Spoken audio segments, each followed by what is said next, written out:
కమల్ హాసన్, లింగుస్వామి కాంబినేషన్లో ఉత్తమ villain cinema కొన్నేళ్ల క్రితం ప్రారంభమై చాలా వివాదాల్ని ఎదుర్కొన్న సంగతి తెలిసిందే.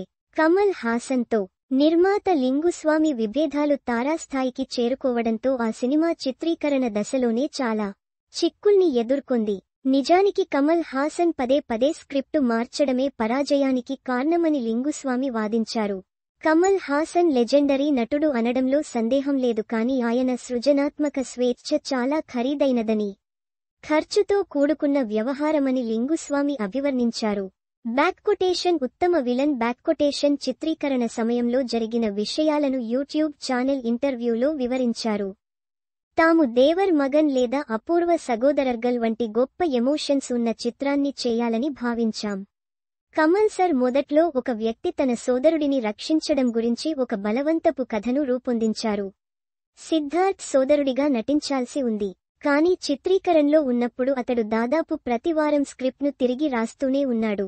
ఈ అనూహ్య శైలి కమల్కు గతంలో పనిచేసినా కానీ మా తిరుపతి బ్రదర్స్ బ్యానర్ను స్థిరత్వం కోసం ఊపిరి పీల్చుకునేలా చేసిందని అన్నారు. ఉత్తమ విలన్ ఆడకపోతే 30 కోట్ల తక్కువ బడ్జెట్తో మరో సినిమా చేయడం ద్వారా పరిహారం చెల్లిస్తానని కమల్ హామీ ఇచ్చినప్పటికీ నష్టం అప్పటికే జరిగిపోయిందని లింగుస్వామి అన్నారు. నేను ఈ సినిమాలో పూర్తిగా దిగిపోయి పెట్టుబడి పెట్టాను, కానీ బిల్లును చెల్లిస్తున్నప్పుడు పరిస్థితులు మారిపోయాయి. తాను ఉత్తమ విలన్ సహ నిర్మాత సుభాష్ చంద్రబోస్ మలయాళ హిట్ దృశ్యం చిత్రాన్ని రీమేక్ చేయాలని ప్రణాళికలు వేసుకున్నామని వెల్లడించాడు. కమల్ సర్కి ఈ సినిమాను చూపించాము. ఆయన దర్శకత్వం వహిస్తారని ఆశించాము, కానీ ఆయన దానిని తిరస్కరించారు. తరువాత మరొక నిర్మాణ సంస్థతో చేయడానికి మాత్రమేనని లింగుస్వామి ద్రోహం చేసినట్లు సూచిస్తూ అన్నారు. అయితే ఉత్తమ విలన్కు లింగుస్వామి కఠినమైన కట్లతో మార్పులను సూచించడం ద్వారా ప్రాజెక్ట్ను తిరిగి ట్రాక్లోకి తీసుకురావడానికి తన వంతు కృషి చేశానని పేర్కొన్నాడు.